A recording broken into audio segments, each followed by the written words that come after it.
এই মুরব্বীকে সেলুট, সত্য কথা বলার জন্য। দেখেন মুরব্বী যা কথা বলছে সব সত্য। হুজুর, এই জনতা কিন্তু আমজনতা, এরা কিন্তু পুরাণ হাদিসের কি মর্মতা সেটা ব্যাখ্যা দিতে পারবে না, ব্যাখ্যা দিতে পারবে না আপনারা মুক্তি সাহেব। কিন্তু আপনাদের মতো আরো এরকম মুক্তি সাহেব আছে আপনাদের উল্টা। সেই মুক্তি সাহেবরা এবং আপনারা সুন্নি এবং ওয়াহাবি যেটা আপনারা আখ্যায়িত করছেন, আপনারা এই সাধারণ মানুষের মধ্যে আমাদের মধ্যে এই পেশার সৃষ্টি করে দিতেছেন, আমাদের মধ্যে এই পেশার সৃষ্টি লাগাইতেছেন আপনারা। আরে মূলে আমরা এগুলি বুঝি না, আমরা অশিক্ষিত লোক, কিছু জানি না, পেশাদ লাগাইতেছেন আপনারা। এখন এটা এখন এই বিষয়টার জন্য এটা তো আপনি প্রশ্ন করে উঠাইছেন, আমি তো মোনাজাতে গেছিলাম মাদ্রাসার দাওয়াত।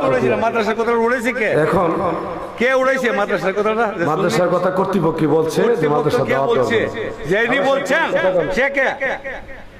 এটা তো পেশাদ লাগাবো লাগে। ভাই ভিডিওটা ভালো লাগলে লাইক কমেন্ট শেয়ার করে ছড়াই দেন সবাই।